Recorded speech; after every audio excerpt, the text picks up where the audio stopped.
All right, everybody. Let's. Does everybody have a copy of the outline? Yes. All right. You should. This one's called "Giving Your Best." You should have that. This one's a little bit longer.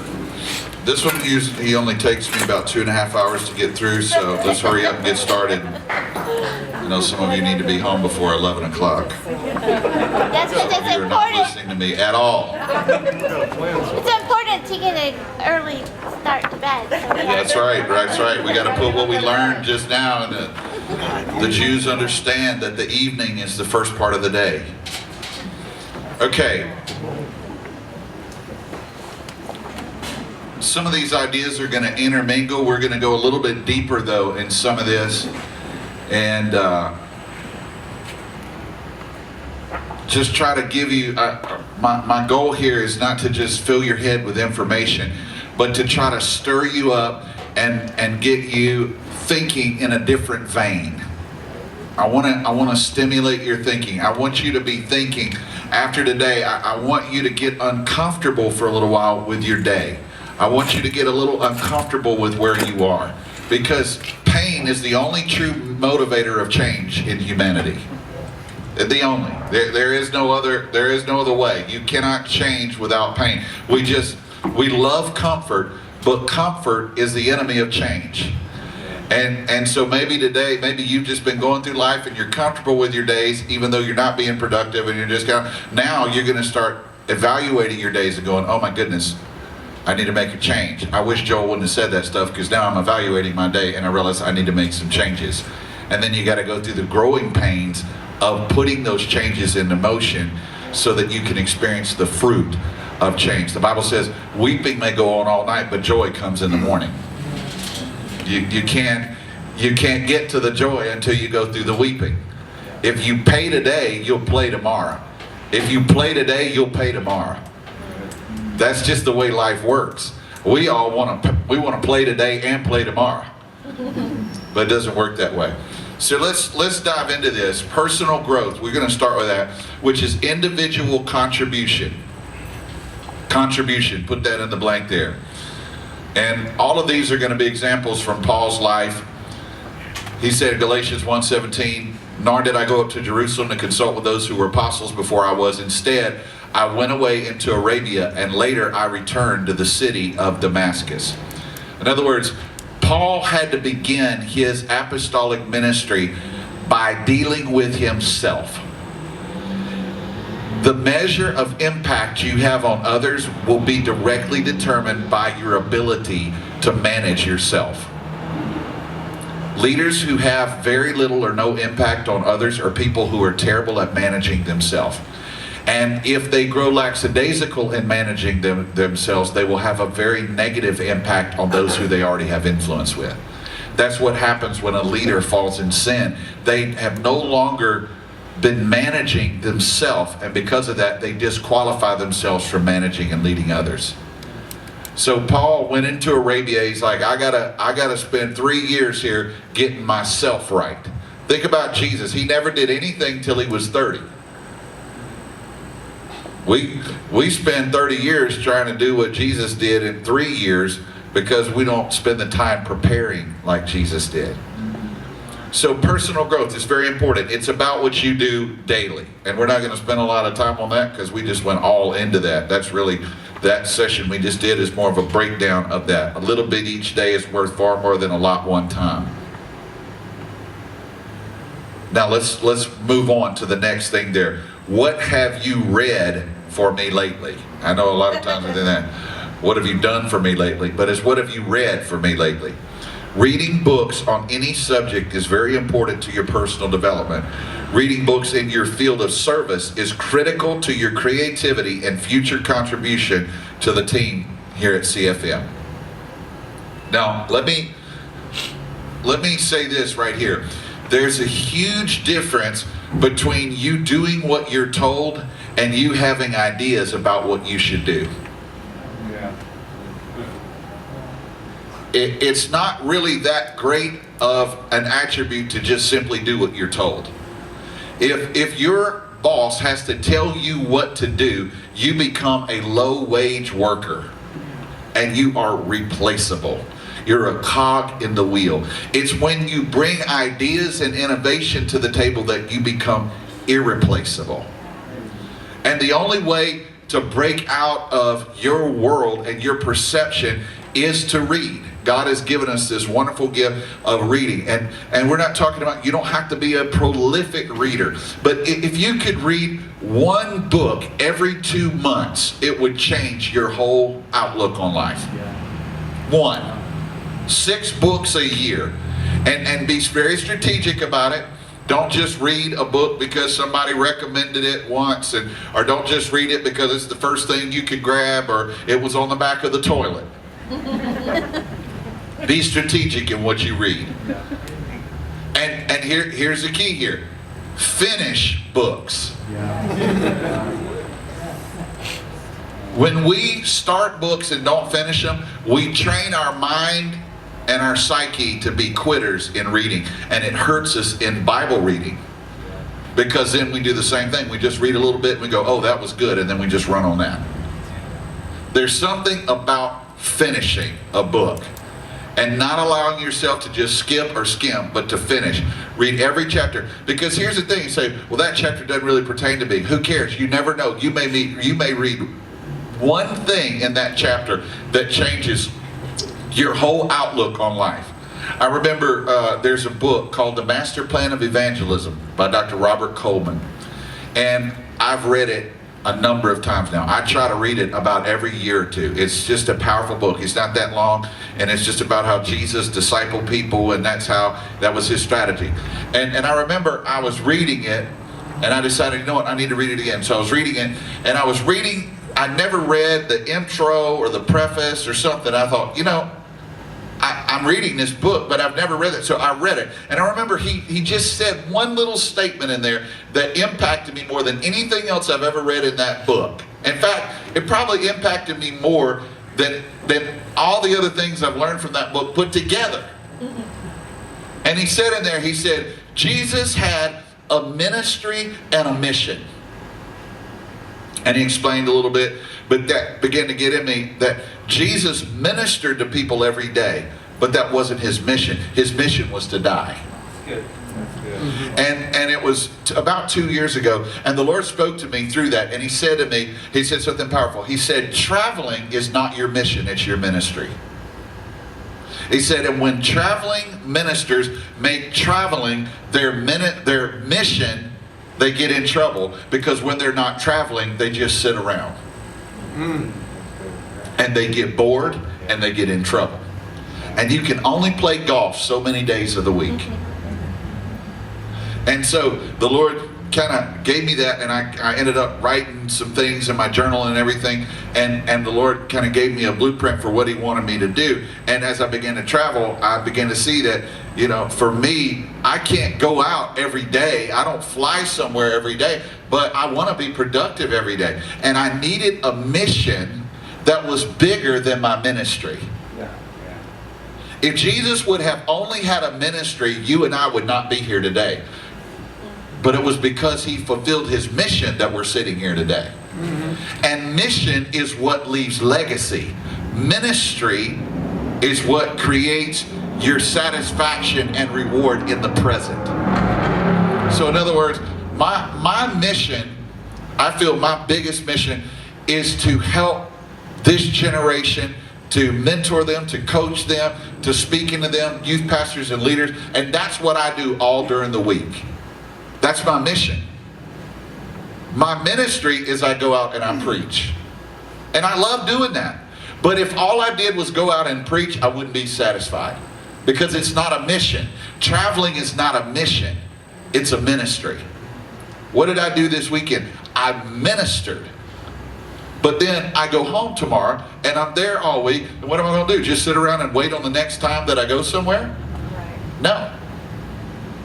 Because, and that one little thing. So when you're reading a book, read the whole thing and just stimulate your mind, or sometimes it's your spirit, by just reading and teaching yourself. A lot of times now it's reteaching ourselves how to focus and finish, because we live in a distraction crazed society. You know, what happens if we 10 years ago, we didn't even have smartphones. But now, if we sit somewhere and we got to wait for 5 minutes, what do? We got the phone out, we're on the tapping on the phone. And we have a hard time focusing. Where reading will help you to regain focus. It'll help you to work on that. It'll help you in finishing. There's all kind of benefits. It stimulates your mind. It actually increases your intelligence, the sharpness of your mental ability. So I put in here the little thing, a leader is a reader. And we've heard that for years, and it sounds very cliche, but it's true. I don't know any significant leader who does not read. Show me one. Show me somebody who is a successful leader who does not read books. You cannot. You will not. Because they all do.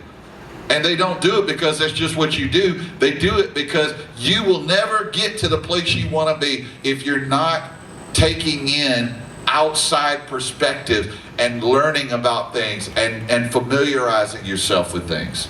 Now, I will say this. I don't read anything until I've read the Bible. Nothing. That's just not going to happen. There is no book out there that's good enough for me to read ahead of the Bible.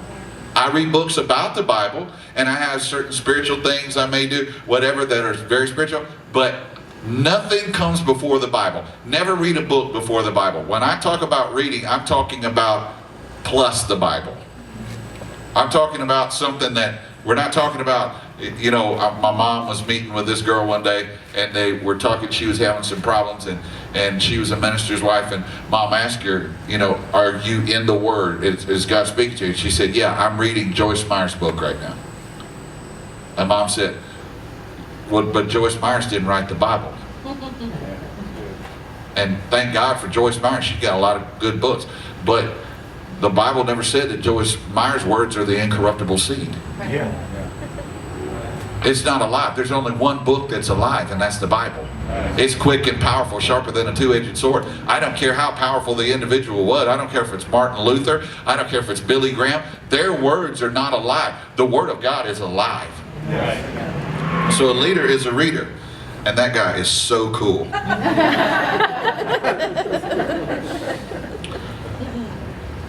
Next blank there, maintaining means moving backwards.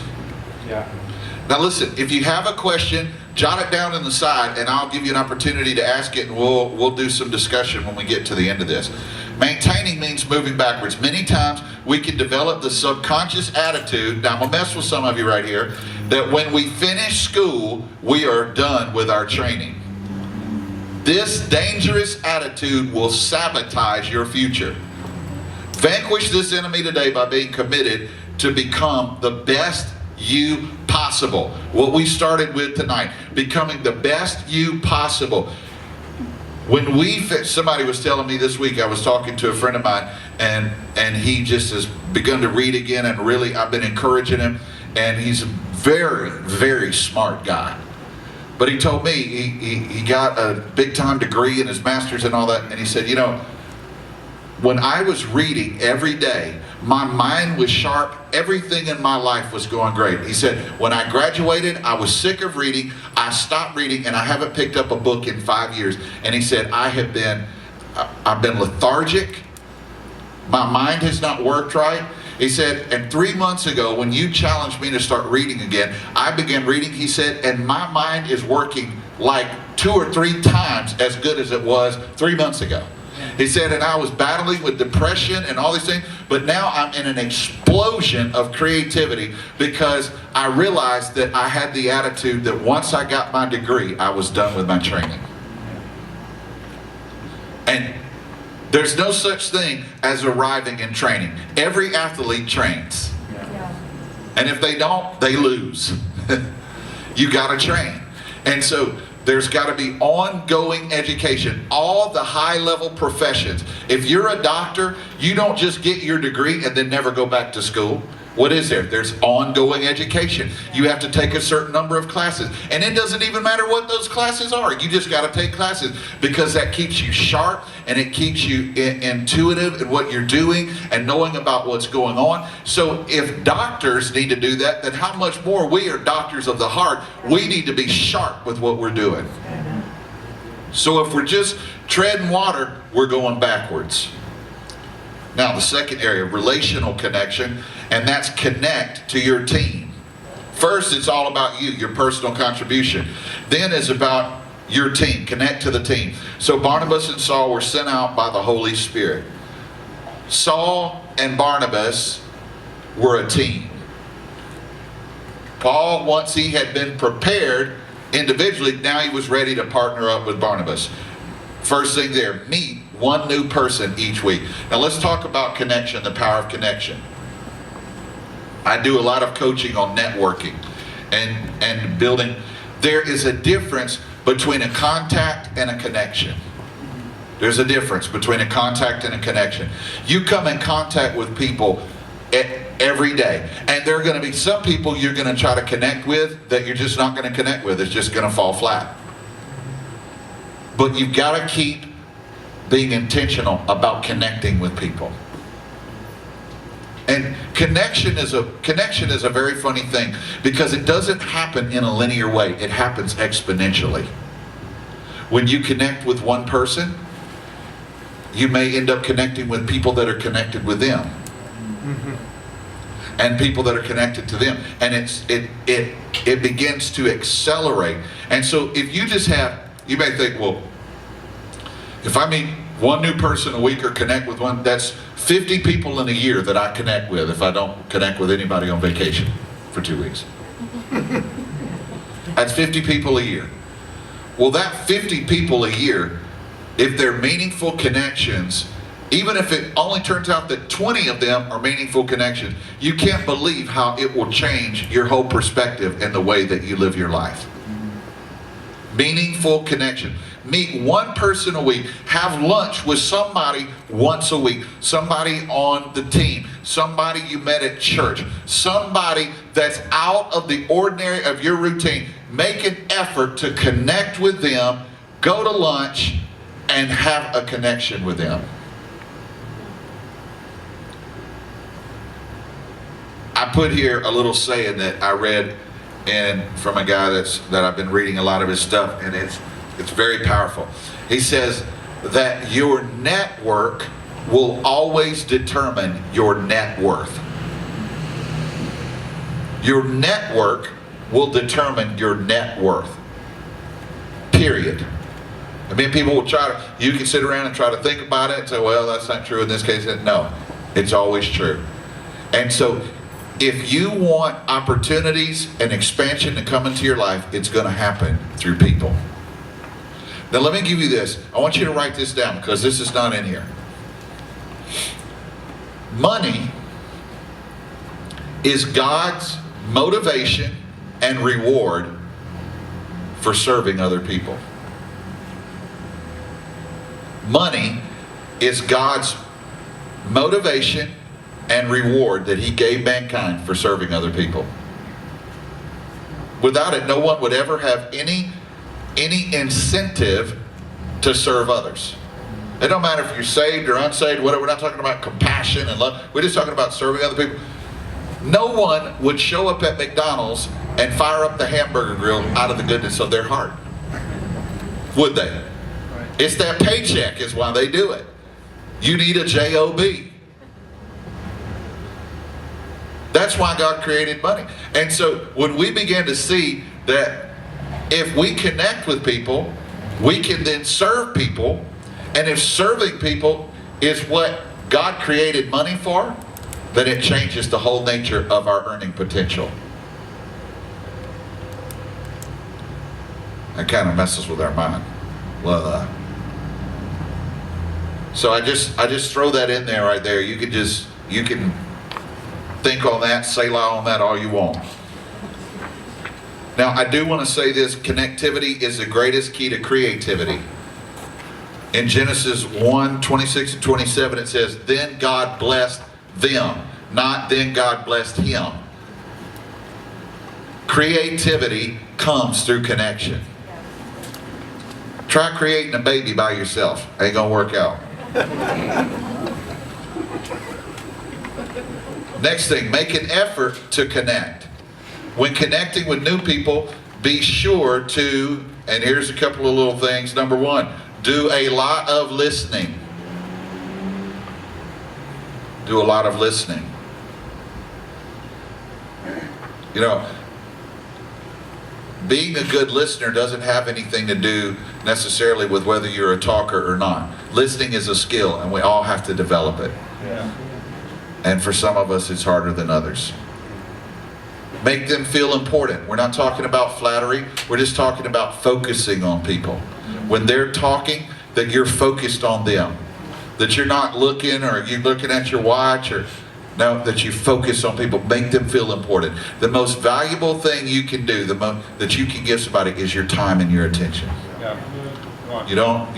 We're not talking about flattering. We're just talking about paying attention to people and making them feel important. And another thing, ask to serve them in some meaningful way. Now here's the thing. If you're not willing to do something that is sacrificial, don't ask to serve them. Yeah. Because people are going to ask you to do things that are going to be inconvenient. Right. You know, people all the time, I can't tell you how many people tell me all the time, if you ever need anything, just let me know. Well, about 9 times out of 10, if you call them on that, they don't mean that. Right. They mean, if there's anything I can do for you when it's convenient for me, don't hesitate to ask. One of my neighbors that my wife and I've gotten close with, they have a consulting company for churches, and she's been going through a lot of health problems. And so we told them, hey, if you guys ever need anything, call on us. Well, situation happened last week where they needed us, and it was not convenient at all. But you know what? We already crossed that bridge when we told them that. Right. So when they called late that night and said, hey, he said, I've got to take my wife to the emergency room. Could y'all watch the baby? Well, we were already in bed. We were just getting ready to go to bed. But it wasn't convenient one bit. What are we going to do? Well, hey, you know what? We're already in bed. Well, we shouldn't have told them that because we didn't mean it. Yeah. So be careful, because if you ask people how you can serve them and they tell you, and then you tell them no or you don't do it, you're worse off than if you just never asked. Right. Amen. So as Jesus said in Luke 14, count the cost. Be willing to, really do something. And I think it's good. I tell Amy, I said, I like to obligate myself to a certain number of people, because it's easy for me to get in a place where I never do anything for anybody. Never. We can insulate our life where we never do anything for anybody, and it's not healthy for us.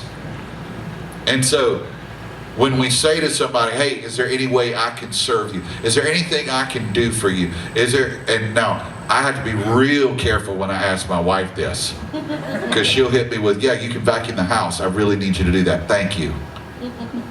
And it's like,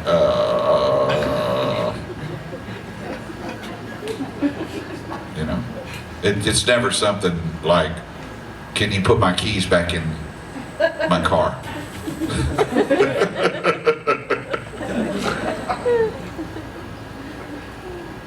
But if we'll do that, if we'll make, that's the effort that it takes to connect with people. Right. If you just wait on personalities to magically align like when you met your spouse, that's just not going to happen hardly ever. Right. When you go out of your way, if you tell your neighbor, hey man, if you ever need anything, let me know. And they say, hey, we're going on vacation. Could you cut our grass for a week or two? And you're like, ooh. But if you do, they're going to say, hey, this person's legit. And when you start talking about the Lord, it's going to have a whole different meaning. Yeah. Come on. See, that's a lot of reason why we don't have an inroads with the lost, because we haven't served them. Right. I watched it. I was mentioning earlier this couple we had over to our house last week. The lady is from Bombay. She's on dialysis, and she married the guy that she's married to. He's from Georgia, but they work for these high-level plane builder companies, Lockheed Martin, Gulfstream, and they're contractors, software contractors that build software for jet companies. I mean, brilliant. They're as lost as they can be. And she goes to my dialysis unit, and so I see her every other day. And I, you know, I have reached out to her and talked to her different things, but so I told Amy, I said, we need to do something that lets them know that we don't just talk to them just because we're all in this same boat of misery together. Yeah. So I told her, I said, we want y'all to come over to our house for dinner. And they couldn't believe it. They were like, what? Like, they couldn't believe it. And I said, yeah, I want you and Brian, her name's Lena, I want you and Brian to come over to our house. We're gonna cook dinner for y'all. And it just blew them away. So we set a date, and so, you know, something came up, she had to have a surgery or something, and so I told her she wanted to let us know that we were off the hook. And I said, well, let's get another day. So we set another day. So it came, and so they came to our house. Well, they came over to the house. We don't know these people at all. They were there 3 hours, just talking. I mean, talk.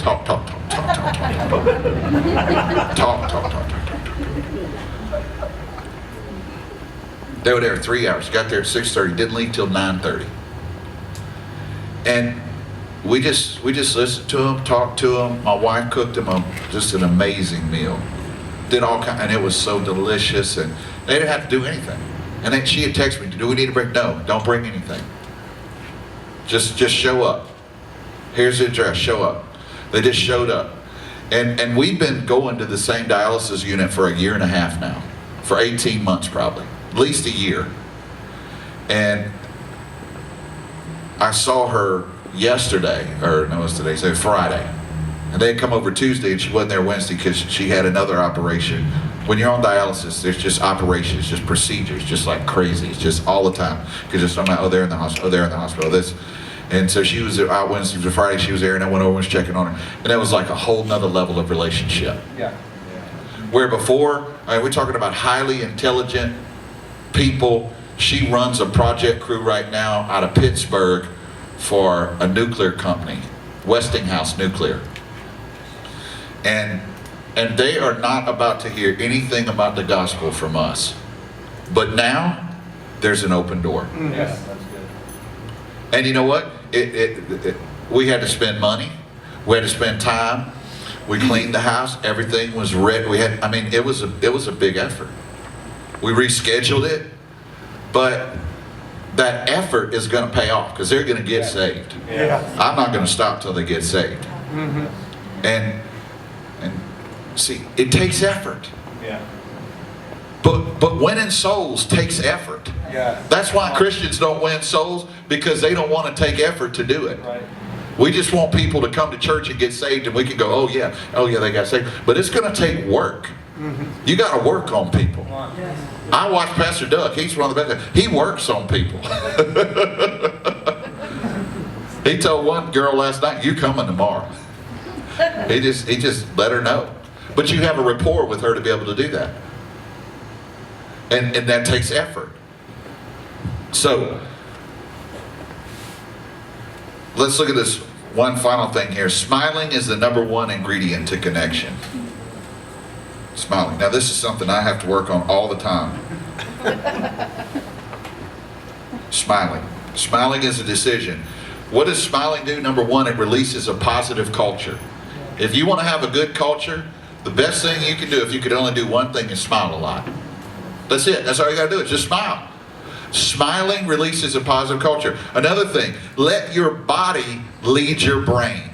Oh, now this is a good one. Many times we wait until we feel happy to smile. But if we'll smile, we'll get happy. Your body will lead your brain. Don't let your brain lead your body. Let your body lead your brain. I was driving down the road one day, and I got a call, and it was not, a bunch of stuff had happened that day, and it wasn't good stuff. It was just like it was like a mini Job saga in one day. Stuff was just I don't know, it was just like one thing, it was like a day of calamity. So I'm, you know, and I'm feeling like, here I'm having this horrible day. I'm on my way to dialysis. I'm like, man, this is horrible. And so, and this just kind of popped up in me. I'd just been learning about this. So I was really upset. And so I'm sitting right down the road and I'm by myself and I'm like, you know what, I'm gonna try this. So I'm like riding down the road and I'm just like,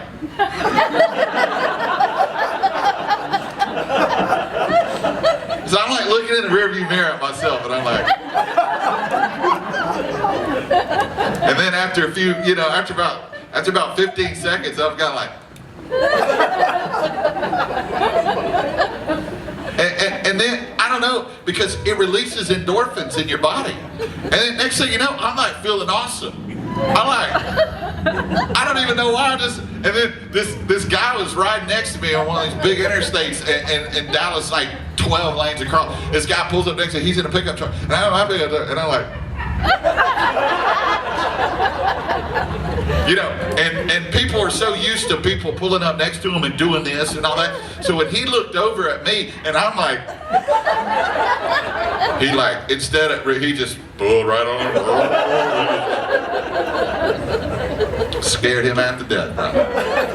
I mean, can you imagine here, I had this big white guy right down the road, tall. Okay, let your body lead your brain. Don't let your brain tell you to smile. You tell your brain to smile. Let your body lead your brain, not your brain lead your body. And then the final thing in that real quick is if you're happy, let your face know it. Yeah. You know, some people's like, how's it going? Great. Really? Yeah, it's great. Have you ever said, is it really? Why do you keep saying that? Because it doesn't look great.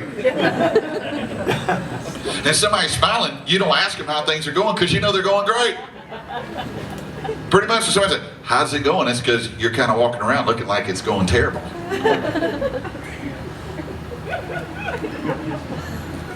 All right, number 3, team first, conquer the challenge. Put that, conquer. Paul went to Derbe and then to Lystra, where there was a young disciple named Timothy. Timothy was well thought of by the believers in Lystra and Iconium, so Paul wanted him to join them on their journey. The team is greater than the parts.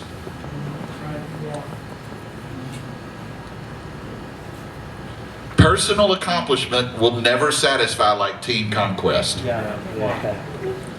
God never created any institution without requiring unity. Think about it. Family, church, whatever. He only blesses them. He doesn't bless you. He blesses them. Unity.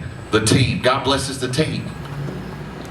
Nothing you can accomplish alone is going to be worth very much. Only through the team. This ministry could not exist on one person's shoulders. It takes the team. It takes everybody. From the people who clean the sanctuary, to the people who preach, from the people who lead city groups, to the people who work in the nursery. It takes a team to do anything significant. God made it that way. Yeah. Now let's get into this last thing. Take the stairs. Compete against yourself. Don't compete against others. Compete against yourself. Try to become a better you. I fought the good fight. I finished the race. I've remained faithful. Notice Paul didn't say, I beat everybody to the finish line. He said, I finished my race. I'm competing against myself. I take every step with purpose in it. Start with your hardest task first. Don't give room for procrastination. Now I put here, note, this means you have to have a to-do list in order to know what's the hardest.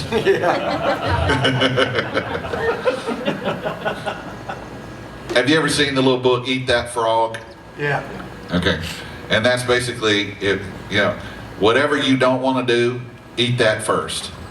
I always would do this growing up because Mom would cook, and whatever Mom cooked, we ate. And if you didn't eat it, you got a spanking. That's just how the Big L rolled. That's what I call that, Big L. The Big L, if Mom ain't gonna cook to your taste, she gonna cook, and just be glad she cooked, and you're gonna eat. And if it's English peas and you don't like English peas, you gonna eat them English peas. So then it comes down to not are we going to eat them or not. The question is, are you going to eat them when they're hot or cold? Right. So English peas taught me this at an early age. So what I would do is, whatever I didn't want to eat always went down first. Because I knew once it got cold, it was going to be 10 times harder. And I didn't like English peas. So if Mom would kind of rotate through stuff. And we get to a meal, English peas coming out, it's like boom, boom, boom, boom, boom, boom, boom, boom, boom, gone. Then I could move on and enjoy everything else. Okay? So just think about it that way. There's always that thing, there's always those things that you hate to do. I don't know why, but I hate filling up with gas. I just hate it. I don't know. It doesn't. I'm trying to convince myself that it's stupid that I hate it, but I still hate it. So if I need gas, you know what I've learned to do? Go fill up with gas now. Do it first. And then this was a big sacrifice for me. I decided that I was gonna start filling my wife's car up with gas so that she never had to go to the gas station. I'm like, that's something I can do for her. So then it's double trouble, because now it's not just me filling up my truck. If I want to run it on E to the fumes and just be stressed out that I'm going to run out of gas, that's my business. But now, so I have her car, so I really have to be on the ball. So that's the thing, I got to eat that frog first. That's just, and then if it's got to be cleaned and I got to take it to get cleaned, that's a double whammy. I just don't like fooling with the cars. I just want to go outside, I want it to be full of gas, and I want it to be clean. That's just what I want. So that's something I got to do. It's something I have to. So there's certain little tasks like that are, sometimes I'll have calls that I have to make that are not going to be easy calls, and that's what I'll always put off, because I don't want to make that hard call. But what I'll do, first thing, boom, pick up the phone, make that call, get that out the way, be done. So you got to do the hardest things first. And that's something that no one else is going to be able to do that for you. You have got to take that on with sole responsibility. Go out of your way to deny the easy way. When you find yourself wanting to take the path of least resistance, rise up and take charge of yourself. Which is a funny thought, take charge of yourself. But you got to take charge of yourself and demand excellence in the face of complacency.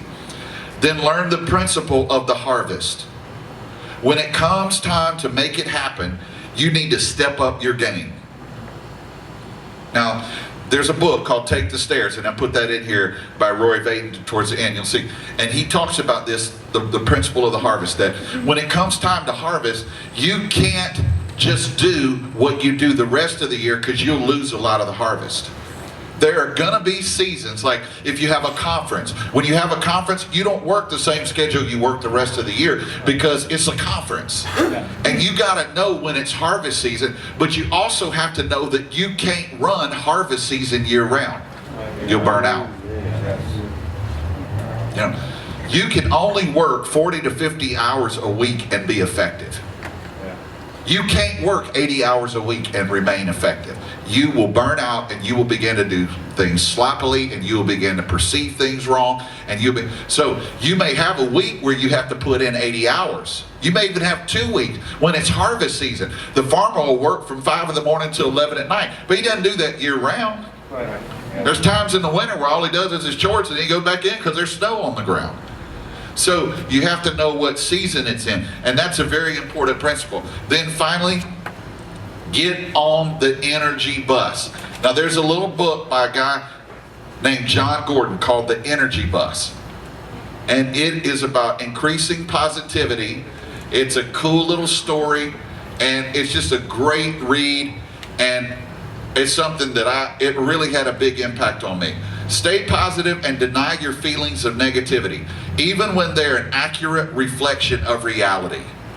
A realist is just a disguised pessimist. That's all it is. People who are negative always say, well, they're optimistic, but I'm a realist. No, you're just negative. That's just all there is to it. You just spruced up your negativity to make it acceptable. Woo! And see, I can say that with a lot of confidence, because that's me. I said, well, I'm a realist. You know what the worst phrase in the English language right now is? It is what it is. It's not what it is.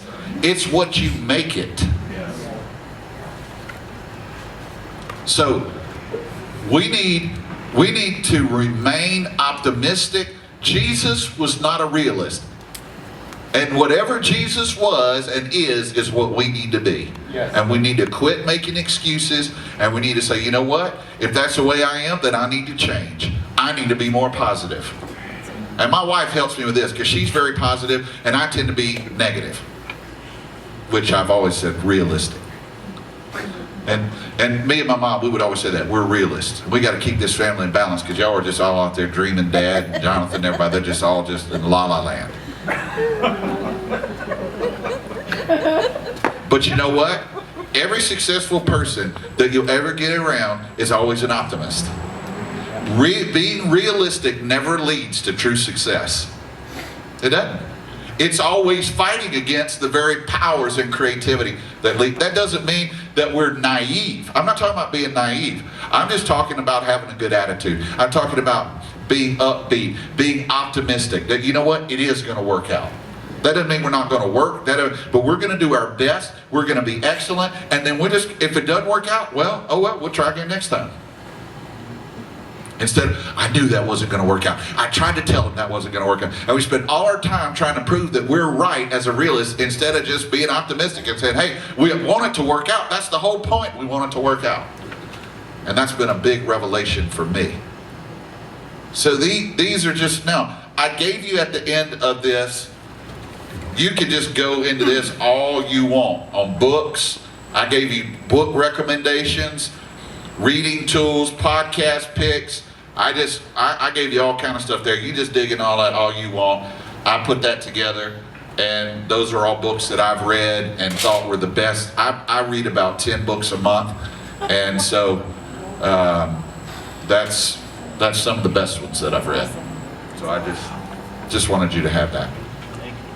Okay. Praise God. All right, that session was a lot funner than the first one. I think when I stand up, I'm funnier. There's a reason they call it stand-up comedy. Note to self, stand up. Okay, does anybody have any questions on what we talked about here? I know we covered a lot of ground. We're just kind of banging around, but I'm just trying to hit you with this whole mindset of taking responsibility. Right here, Miss Lisa. Okay, so I appreciate all this information and it's awesome. I'm feeling a little bit overwhelmed thinking about the 5 things I need to do every day, and then meeting a new person every week and connecting with them and serving them, and then raising children, and then, so where do you, like, obviously you prioritize your family. Do you see some of these as being seasonal parts of your life and not the necessarily reading, but all, I don't know. I don't think any of it is seasonal. Okay. I do some things that are seasonal, but this is a generic teaching. Now, here's the other part of that, and that's why this is a good question. Don't try to do all this at once. Okay? Okay. Start, maybe you're a people person naturally. If you're a people person naturally, then you need to start with the daily routine stuff, because that's going to be where you're weak at. If you're naturally a routine person, then chances are you're not connecting with anybody. I'm more of a routine person. So for me, I had to really focus in on the connection aspect. And so just pick one thing and get good at that, and then add in another. And don't go in and try to do all of this for 2 weeks and then throw it away and go, Joel's an idiot and I'm never doing it again. Okay. The whole daily mindset is that we're going to do a little bit every day. And so all of this fits into that, where it's like, maybe we'll do a little bit every month. And you build into it. Like, I had a goal. I said, I had these 5 things that I decided I was going to do every day. And one of them was that I was going to have a call or a lunch or coffee with somebody every day in Dallas. If it was a call, it could be with somebody in the nation, but my real goal was to connect with somebody every day. I'm like, I live in Dallas now. I'm here because there's 6 million people here. I didn't move here to maintain what I was doing in Baton Rouge. I'm in Dallas now. So it took work. But now I meet with people every day and it's effortless. It's literally effortless. I meet with people, I have lunches right now scheduled 2 or 3 weeks out, all the time. It's just, and people are calling, and there's so much connection and collaboration that's going on. But it took me probably a year to really get in a rhythm of that. But it was a change for me. I didn't do that in Baton Rouge at all. There was nobody to meet with in Baton Rouge except church people who I was their pastor, and I did not want to meet with them like that. Yeah. Where when I moved to Dallas, nobody's in my church. Everybody's friends, everything like that. So I was able to change myself, how I thought and the way that I approached it and everything.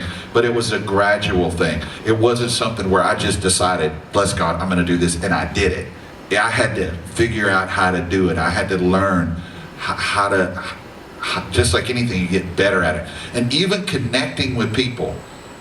When I moved to Dallas, if I got with 5 people and I connected with 2 out of 5, I did good. Where now, it's way more than that. I connect with probably 9 out of 10 people because I've gotten better at it. It's just a skill. And as ministers and as leaders and as people, we have these areas where we have inhibitions. And we have to stretch ourselves if it's something that's important. And people are always going to be the most important thing. Always. It's never going to change. It's all about people. That's what it's all about. It's all about people. And that's the slogan here. Yeah. It's all about people. But so many times we can say it's all about people, but then we're over here doing these things and say, well, this is my part over here. And that's true. But everybody sitting out here tonight is going to take everybody's effort to connect and put people first in order to take this ministry to the next level. And it'll be such an intangible thing, there'll be no way to measure it. But think about this. I challenged our staff at Bethany. At our staff, we had 100 people at Staff Chapel. And I said, if everybody in here would meet one person at church every week and have coffee with them or lunch with them, you know how many people that would be in a year? 5,000. 5,000 new connections would happen. And from that, tens of thousands of more connections would happen just in our church. And we would explode just from 100 people meeting one new person a week and making a connection with them. And all of a sudden, you won't ever be able to quantify it, but the thing just starts raising the watermark of the whole ministry. Very good question. Somebody else. Another question in the back, Pastor Dave. With those kind of connections that you're making, what are some things that you do, or what's your filter to maintain those connections? And if you meet with 300 people a year, how do you maintain those connections? I don't try to. I don't have like I don't try to. It's not like discipleship where you're trying, like we were talking about moving. I'm not trying to move them. I'm just connecting with them. And then if I can serve them somehow, I do it. And then if they, if I think of somebody that they should know, I connect them with them. And a lot of times it's just one simple thing that lets them know, hey, I'm interested in you, I'm here. And then I may run into them 10 years later. I'm finding now I'm running into people who I connected with 10 years ago who I have not thought about one time in 10 years.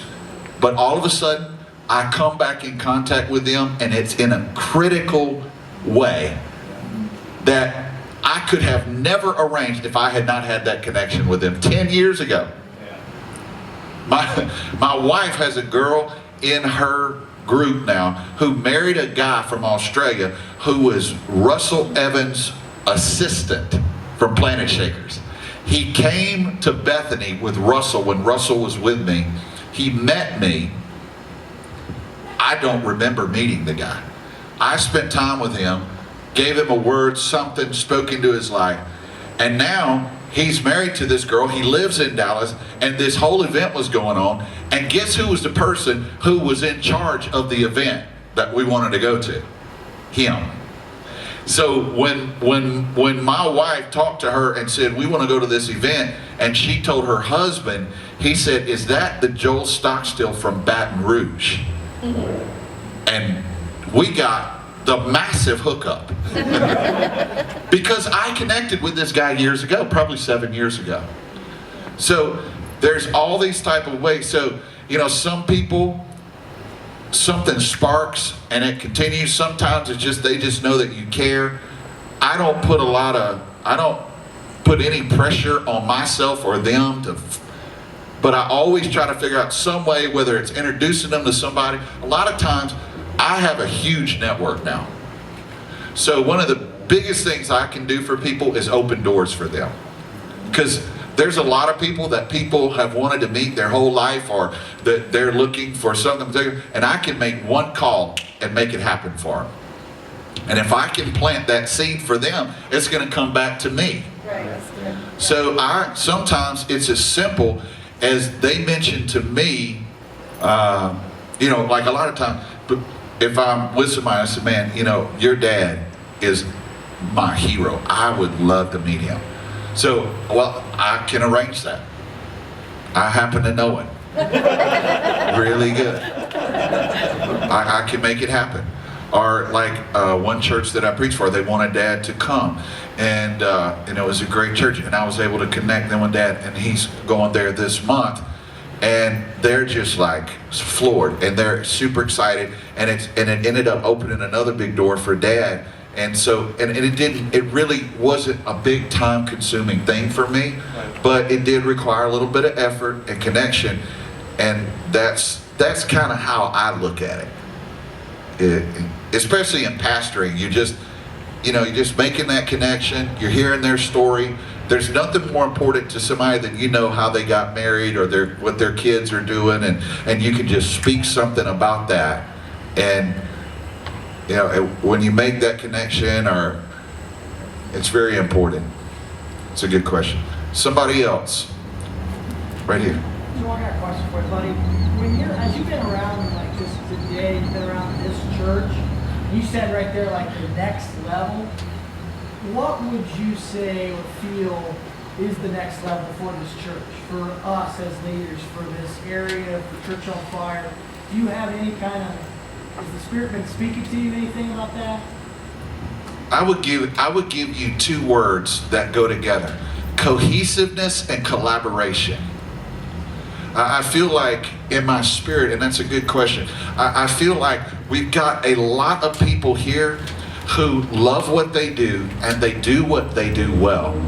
But it's a whole different dimension when that begins to intersect and interlock and become cohesive, where people aren't just doing what they were hired to do, but they're even seeing other things that they could help improve, or ways that they could serve other people in this group that's outside of their job description, that would enhance the whole overall effect of the church. Yeah. And being around Gateway, and I'll get to you in a second, being around Gateway, I've studied Gateway, and Gateway's got 35,000 people, 5 campuses. They got a campus with 10,000 people in it.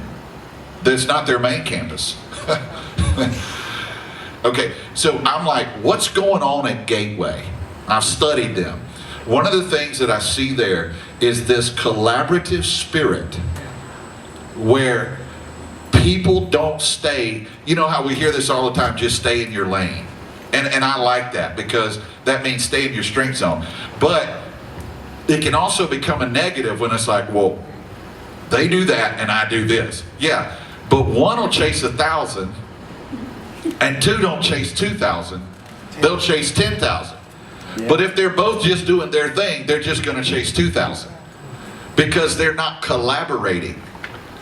And collaboration and cohesiveness, and I think that's one thing the Lord is doing here, even by Pastor Doug, bringing this together. He's feeling, okay, We want to encourage collaboration and cohesiveness. And if somebody reads a book and gets an idea for your area that's better than anything you've ever thought of, don't be threatened, and don't allow your initial thought to be, well, why are they involved in this? Are they eyeing my position? Or why don't they mind what they're doing? Well, I see stuff over there they need to be doing. Well, good, tell them.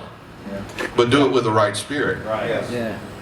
So, I know for us, like my brother, Jonathan, who pastors Bethany, he's a great leader. And he's way busier than I am in this season. Now there was a long season where I was way busier than him. He was just doing the worship and recording and everything like that. And I was running the church and the youth group and doing the treatments and all that kind of stuff. And now it's flip-flop. He's pastoring the church. He's doing everything, where I'm not in that same season as busy as him. So I'm involved in a lot of things that he doesn't have time to be involved in. He's not going to read 10 books a month. So I take a lot of things that I read and pump them to him. And he doesn't say, oh, he's my older brother and he's just trying to tell me what to do. No, he just runs with it. He just gets it and just puts it right in.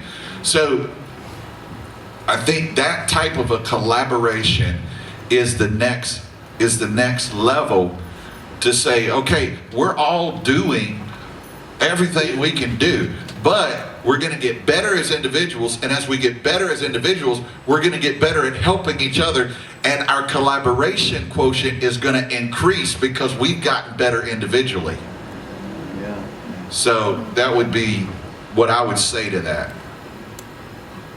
Evan? I think you may have answered the question in a way that got kind of triggered in my mind. I mean, we've got a group that, we all care about each other, we love each other, we're friends, so there's that cohesiveness there. When we come together and we work, and so, we're able to collaborate on certain things, but what are the key few main things that we can, how do we take those things and really put them together so that we can, so that we're not just kind of going through the motions and working and doing all these things. How do we actually put those things together and make them work? I guess what's going through my head is, in a marriage, you've got strengths and you've got weaknesses. Right. And where I'm strong, she's maybe weak, and where she's Whoa there. But I guess and that's good to know those things. Where she's strong, it's good to know. Where I'm weak. Yeah. But the hard thing is how do you take those and actually benefit from them and make Yeah. them work? I don't know if I'm just talking in circles, but how do we take those things and actually, what are the key things to, I don't know, I think, staying cohesive? Or, I think one of the keys to collaboration is involving people when they don't need to be involved. Involving people when they don't need to. Yeah, when they don't need to be involved. In other words, have you ever read Good to Great by Jim Collins? It's one of the best books that's ever been written on business. And what he says in there is if you don't have discussions that are so passionate that you pound the table and there's fireworks, then you're never going to get to the type of solutions that make you great. And you're never going to have those type of discussions if you don't bring other people into the equation. So in other words, let me pick on Nate because he's a real secure guy. And I can relate really good to what he does. So, okay, Nate, if Nate says, I want to make, and we were talking some others, if Nate says, I want to make burn better, okay, he could sit around himself and try to figure out how to make burn better. Or he could get you and Jeremiah and a couple of different people in a room and say, how can we make burn better? And inevitably, some perspectives are going to come out that he can't see, but also some things are going to be said where there's going to create disagreement. And you may have this kind of take of Burn or vision for Burn, and do this, and this. I think it would be very successful. And so, no, that's not what you do. And then all of a sudden, and it's going to get intense, and then it's going to force things out in the open. And then somebody say, well, you know, I really wish that Burn would help more on the weekend experience, because they're there and they don't help on the weekends, and they ought to help on the weekend. And I think that ought to be their number one thing, is helping on the weekend services. And that's like, whoa, well, I didn't know that. Well, we hadn't even thought of that. Or, well, that's not really the vision for it. And then Pastor Doug may have to speak to it and say, well, no, that's not why we have it. We have this because we want to raise up ministers, full-time ministers, so we can open more campuses or this and that. So I go, oh, well, I thought we were just doing this to give kids a place to go that didn't know where they wanted to go to college, and they needed to kind of tread water for a year and not get in sin. Because all that's out there. But when one person, if Nate is not going to see all those angles, he can't think of all that. He's just trying to do the best that he can, but he can't do his best without other people. He doesn't need that input, but without that input, he'll never go to the place where it really becomes highly effective. So I think involving people who are not critical to the process, but who indirectly are critical to the process.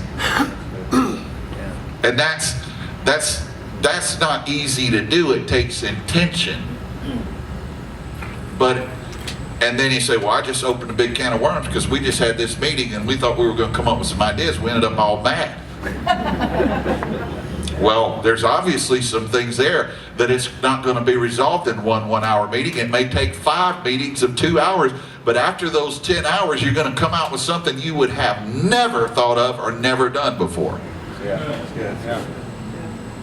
Somehow you took what I was saying and you did answer it.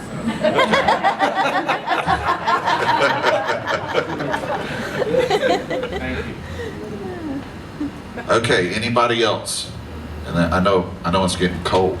Are you familiar with the book Strength Finders? Yes. Okay, well, is there a book similar to that? Only because I notice a lot of things you're saying, I relate to you a lot. You're prophetic, motivated, and personality-wise and things. Like, is there a book like Strength Finders, only that's more on your gifts, so that you can kind of see where your gifts might affect your personality? Is that?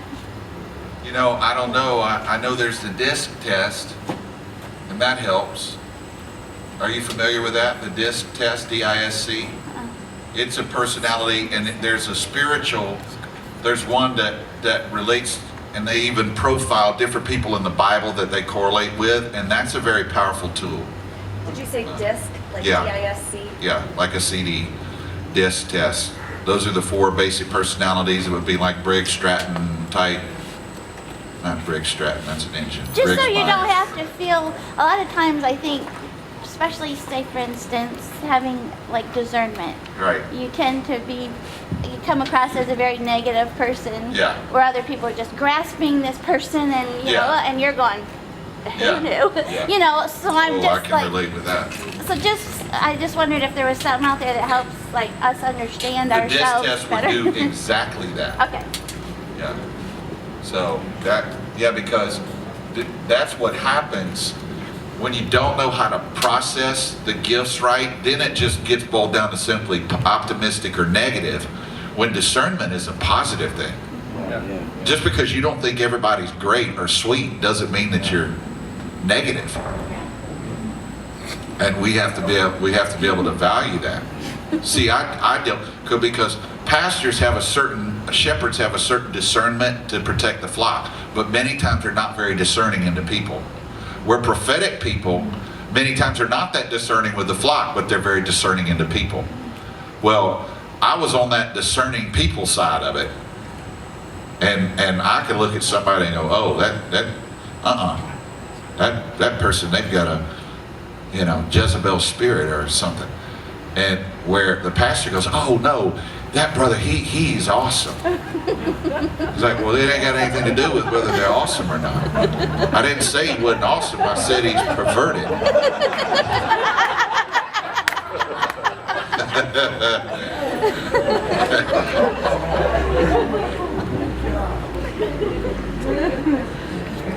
That tends to be the balance that is constantly in tension, and it's a healthy tension in the church. The pastoral and the prophetic always seem to be on opposite ends of the spectrum. And usually the evangelist is right in the middle. He's not discerning at all. He just cares about winning souls. And then he leaves the carnage of his evangelism to the pastors.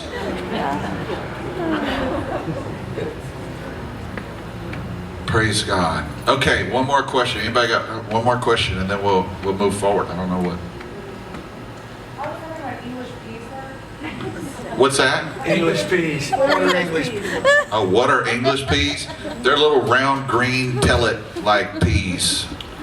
They're sweet peas or the dark green, light green? They're darker green, yeah, maybe sweet peas. Is that what y'all call them? We call them English peas. Same thing. That's what it was. I love them now. That's what's funny. And that just goes to show you that whatever you partake of, you'll begin to like. Pastor Doug, I know it's getting cold. Oh, we're good. Is everybody okay? Where are you feeling? Yeah, a lot of you have kids to go to school. Are a bunch of them at the church still? Okay. They're fine. I mean, Well, let's do this. Here's what I want to do. Since I'm a pastor and have no discernment.